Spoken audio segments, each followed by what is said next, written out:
شروع کرتی ہوں اللہ کے نام سے جو بڑا مہربان نہایت رحم والا ہے۔ اے رسول صلی اللہ علیہ وآلہ وسلم، آپ فرما دیجئے کہ میرے پاس وحی آئی ہے کہ جنوں کے ایک گروہ نے میرے قرآن کے پڑھنے کو کان لگا کر سنا، پھر انہوں نے اپنے لوگوں سے کہا کہ ہم نے ایک عجیب قرآن سنا ہے جو راہ ہدایت دکھاتا ہے، بس ہم تو اس پر ایمان لے آئے اور ہم اپنے رب کا کسی کو شریک نہ بنائیں گے، اور یہ کہ ہمارا رب بڑی اونچی شان والا ہے، نہ اس نے کسی کو اپنی بیوی بنایا اور نہ کسی کو بیٹا، اور یہ کہ ہم میں سے جو بے وقوف ہیں وہ اللہ تعالیٰ کے متعلق بے بنیاد باتیں کہا کرتے تھے، اور ہم تو اس خیال میں تھے کہ انسان اور جن اللہ تعالیٰ پر کسی طرح کا بہتان نہ باندھیں گے، اور یہ کہ انسانوں میں بہت سے لوگ بعض جنوں کی پناہ لینے لگے تھے، اس طرح ان لوگوں نے انہیں اور بھی زیادہ مغرور بنا دیا، اور جس طرح تم خیال کیا کرتے ہو انہوں نے بھی خیال کر رکھا تھا کہ اللہ تعالیٰ کسی کو دوبارہ زندہ نہیں کرے گا، اور یہ کہ ہم نے آسمان میں گھوم کر دیکھا تو اس کو ہم نے سخت پیروں اور شعلوں سے بھرا ہوا پایا، حالانکہ پہلے ہم وہاں بہت سے مقامات میں باتیں سننے کے لیے جا بیٹھا کرتے تھے، لیکن اب جو کوئی سننا چاہے تو وہ اپنے لیے ایک شعلہ طاق میں پائے گا، اور ہم نہیں جانتے کہ زمین پر رہنے والوں کے لیے کوئی نقصان پہنچانا مقصود ہے یا ان کا رب ان کو راہ ہدایت پر لانا چاہتا ہے، اور یہ کہ ہم میں بعض نیک ہیں اور بعض کچھ اور طرح کے ہیں، اور ہم بھی مختلف طریقوں پر تھے، اور اب ہمیں یقین ہے کہ ہم نہ تو زمین میں اللہ تعالیٰ کو ہرا سکتے ہیں اور نہ بھاگ کر اس کو عاجز کر سکتے ہیں، اور یہ کہ جب ہم نے ہدایت کی بات سن لی تو ہم اس پر ایمان لے آئے، بس جو کوئی اپنے رب پر ایمان لے آئے گا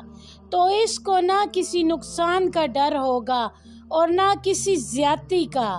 اور یہ کہ ہم میں سے بعض بے انصاف اور نافرمان، بس جو فرما بردار ہو گئے تو انہوں نے سیدھی راہ ڈھونڈ نکالی، اور جو ظلم کرنے والے ہیں وہ دوزخ کا ایندھن ہوں گے۔ اور اے پیغمبر صلی اللہ علیہ وآلہ وسلم، آپ پر یہ وحی کی جاتی ہے کہ اگر یہ لوگ سیدھے راستے پر رہیں گے تو ہم ان کو بفرات پانی سے سیراب کریں گے تاکہ اس نعمت رزق سے ہم ان کی آزمائش کریں، اور جو کوئی اپنے رب کی یاد سے روگردانی کرے گا تو اس کو وہ سخت عذاب میں داخل کرے گا، اور مسجدیں تو اللہ تعالیٰ ہی کی عبادت کے لیے ہیں، پس تم اللہ تعالیٰ کے ساتھ کسی اور کی بندگی نہ کرو، اور جب اللہ تعالیٰ کا بندہ محمد عبادت کے لیے کھڑا ہوا تو یہ جنات اس کے گرد قرآن سننے کے لیے گویا لپٹنے لگے۔ آپ سلم فرما دیجئے کہ میں تو اپنے رب ہی کی عبادت کرتا ہوں اور کسی کو اس کا شریک نہیں بناتا۔ آپ سلم فرما دیں کہ میرے اختیار میں نہ تم کو نقصان پہنچانا ہے نہ ہدایت دینا ہے۔ آپ سلم یہ بھی فرما دیجئے کہ مجھے کوئی اللہ تعالیٰ سے نہیں بچا سکتا اور نہ میں اس کے سوا کہیں پناہ پا سکتا ہوں، البتہ میرا کام اللہ تعالیٰ کے احکام اور اس کے پیغاموں کا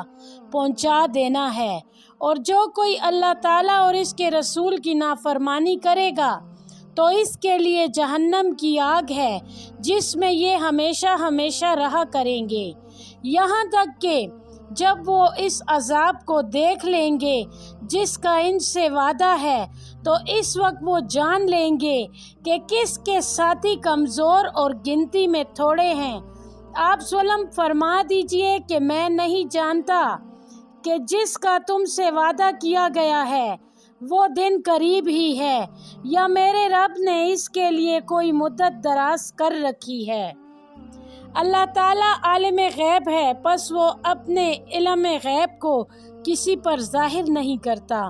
ہاں مگر اپنے کسی پسندیدہ رسول کو مطلع کرتا ہے